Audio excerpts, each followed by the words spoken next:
Good morning. It's a bright and early day at Prague, where I'm now joined by Peter Frottier.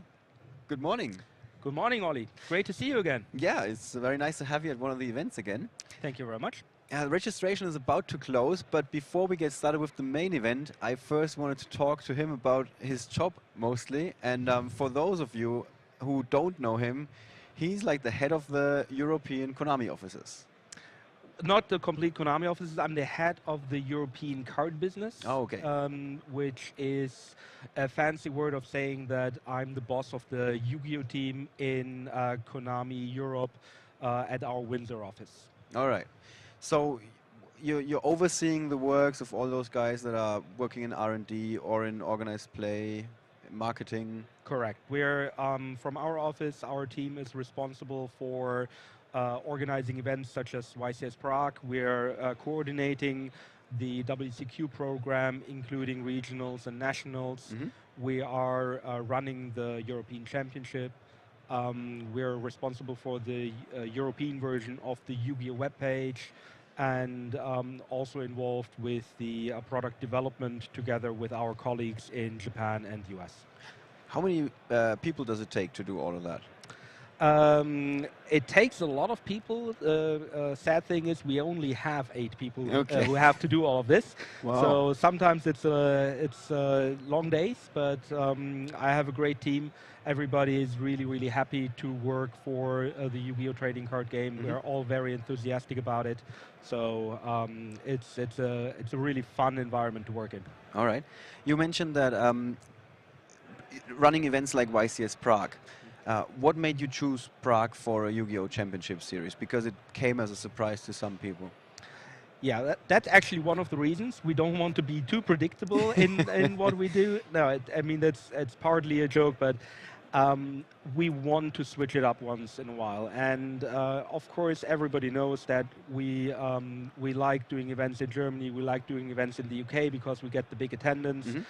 Italy is very strong in regards to players. We had a huge event. More than 1,000 players in Milan last year. Just Italians. Just Italians. Yeah. Unheard of. Yeah, it's amazing. And we also had the World Championship there last year, which had a huge attendance for the public events and the carnival games we had. So these are like the key areas where we're always trying to do events in, but we also try to switch it up from time to time. 2 years ago we were in Brussels, last year we were in Madrid, and so we're always trying to find opportunities to go into different countries. We have never run an event since 2009 in any Eastern European country. We've never been in Prague. What was the event in 2009? I said 2009 because that is when we started running these events. Oh, okay, I see. I'm like, whoa, I don't remember any time being in the East. Yeah. I think it's the first one overall in Eastern Europe, but I can't really speak about the time before 2009. As far as I'm aware, yes. Yeah. Is that so? Just to cut you off here, sorry. Is there ever going to be a chance for a YCS in Greece? Because I know we have a lot of Greek players that always travel to these other events. I think there would be a chance.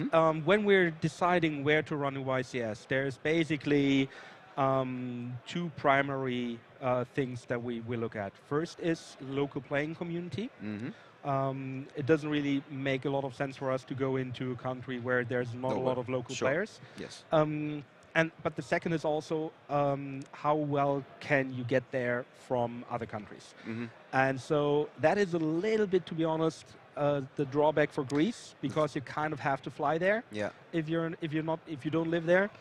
And that, on the flip side, was one of the benefits for Prague, because it's really easy to get to Prague for a lot of European countries. And so that was definitely one on the plus sides.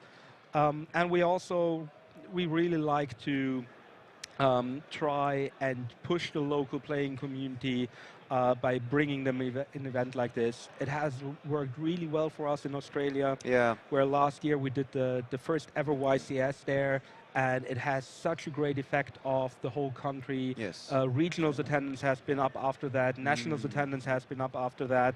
We're getting new stores who run Yu-Gi-Oh tournaments on a weekly basis now. So there's a very good chance that you why you ran 2 events in Sydney in 1 year. It really, you could tell that it was working. Yeah, the fact that we ran 2 events in Sydney in 1 year was a little bit more of a coincidence. We ran the first event in January, and we wanted to go back in January, but the venue was not available. And so we looked at alternatives, and we wanted to hit the holiday period. As you know, Australia has their summer holidays over Christmas. Okay. I was not aware. Other half of the world and all that Yeah. stuff. Toilets running the other way and things like that. And they, and so we try to keep the event in the holiday period, and the only alternative to running it in January again was December. Okay. That's why it's 2 events in 1 calendar year. Yeah. But I mean, they are as far apart as possible. Exactly. So. Yeah. Okay. So still with YCS Prague, some players were a little bit upset that the time of the announcement was not that far ahead of the tournament. Yes. Can you tell us a little bit why that happened? Like, what's the story there? Yeah. I mean, obviously, it's not in our best interest to make that announcement so short before the event. And if we could have done it differently, we would have.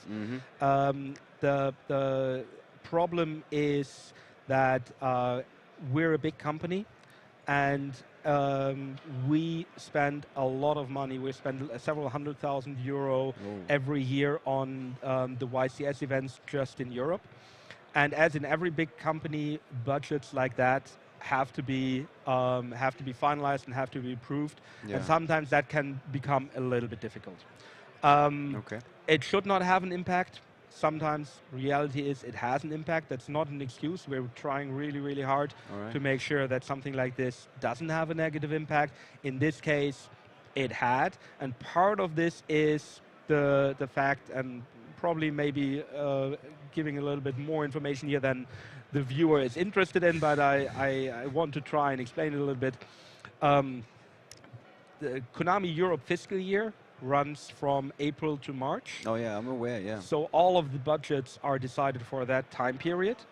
And whenever you come to the end of the fiscal year, everybody looks very closely at the numbers. They need to finish, yeah. So this was the last event of this fiscal year, so we had to make some decisions. And at the end, we had to make the decision, do we still do this event, but accept that we have very short lead time, or do we shift it into our next year? Right. And we all decided we really want to have this event in the first quarter. I'm with you there. In the first few months of 2015. So we said, okay, we have 2 bad choices here. We either do it with very short lead time, or we move it out a little bit and make the players wait even longer. We thought that running the event, after all, was the better choice. No, I agree. I mean, we got already more than 500 players registered, so that's not too bad for a first time in the Czech Republic, in my opinion. Yeah, and obviously our hope is that we'll have a lot of players here from the area that would not be able to travel to an event in Germany or in France or in Italy. And so if that we don't have the country breakdown yet, but if that turns out to be the fact, then it was definitely worthwhile for us. All right, but having said all that, there's a very good chance that it's going to be different for the rest of the year. We're working very hard on it. We are trying right now to fix the event schedule for the whole calendar year. Oh, so until December. Yeah, and so we're working on that right now. Right now, the highest priority for us is the WCQ season. Currently working on the Nationals and on the European Championship. But we're also working at the same time on the YCS events for the rest of the year. And if everything works out as I want it to work out, we will be able to announce the whole schedule in April. All right. So we've already heard what's next in terms of organized play and what you guys are doing.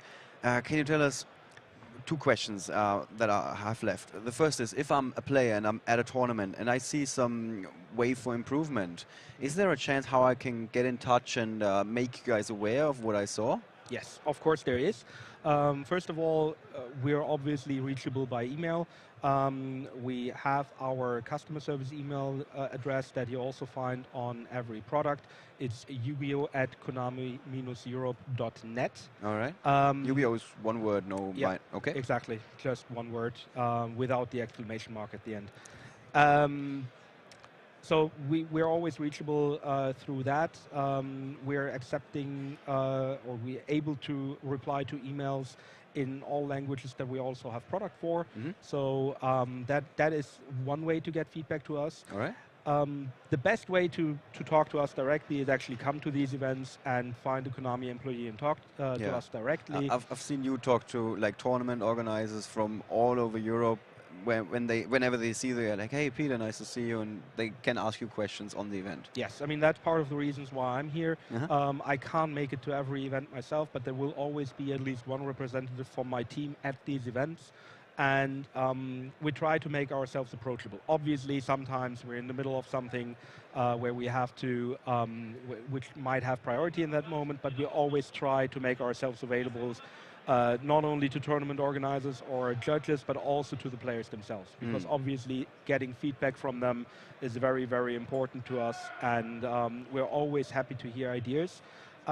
It's sometimes difficult to follow up, but we at least try, and at least we're listening. I think that's the important thing. It's also the feeling that I'm getting and what I'm hearing from tournament organizers that did talk to you. Okay, last question.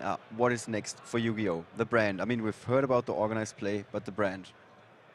Yu-Gi-Oh is I feel in a very exciting place right now for a trading card game brand that has been around for so long. In Japan, we just last year had the 15th anniversary. We're now in the 12th year here in Europe. Yes. So we have been around for a while, and we pretty sure that we will stick around for much longer. Yu-Gi-Oh is here to stay. Indeed. And one of the exciting things that is happening this year is that we get the new TV series that has started last year in Japan, and it will finally make its way over to Europe as well. We actually have the premiere date of Arc 5 in Germany set in 2 weeks. Okay. Which is pretty exciting. It's actually a little bit earlier than in the US, as far as I know. Oh. So that is quite cool. Other countries will follow, including Italy, where we start in the summer. Okay. So that is one area, and obviously we all know the Yu-Gi-Oh TV series has a huge impact on the trading card game. Yes. We see the cards coming out of the TV series. We already have the pendulum monsters from Arc 5 in the game since quite a while, and obviously it's always good for Yu-Gi-Oh if what is played more exposure at events is the same thing as what you can see on TV, because it gets more younger kids involved. Okay. And that's always a good thing, because we want to keep these tournaments running, and the only way to do that is actually getting new players involved. Yeah. That for us is also a key part of what we plan to do this year. We want to do more activities for young kids and new players. We already started throughout the last few years with things like bus tours and mall tours, where we can approach potential new players, teach the game to them, and turn them into professional duelists who can come to a YCS and win it Dragon all. Duel, or well, even the main event if they want to. Another exciting thing that is happening right now is that the range of Yu-Gi-Oh products is growing again. Okay. There were quite a few years where you pretty much only had the trading card game and the occasional video game. But over the last few years, we have seen more products coming into the market again, which I think shows how strong the Yu-Gi-Oh brand still is. Yes. There's other companies who are very interested in releasing Yu-Gi-Oh products. And the latest one of those is from our good friends at WizKids, who have released a very successful game called Dice Masters last year. Okay. And now this year are also releasing a Yu-Gi-Oh version of that game. Oh. Dice Masters is taking a mechanic that we know from board games, which is called deck building. where you basically, while you're playing the game, you're building your deck, consistently getting new cards in that you then play to get more new cards, and then So your deck gets better throughout the game. Exactly. And they have turned that mechanic over and made it into a dice game. That sounds where very you're exciting. building like an army of dice that you then use to crush your opponent with. And Yu-Gi-Oh! Is a perfect fit for that. We have some early samples of that product in the office, and we played with it, and we were very excited to see it. So keep a lookout for that. I think it's a great new addition to the world of Yu-Gi-Oh! It's a lot of fun to play. Yeah. And it's something that you can do, can you even take to a YCS and play while you're waiting for your next round to start. It sounds very exciting. Well, thank you so much for the interview, Peter. Thank you very much, Thank Ali. you for all of the insights into the future of Yu-Gi-Oh! And I hope you guys have taken something away from this. We'll soon get started with YCS Prague. The players are getting ready for the initial briefing at the start of the day, and we're going to be back with more action, more feature matches, more deck features, so stay tuned for more, and stick with us throughout the day, and tomorrow, of course.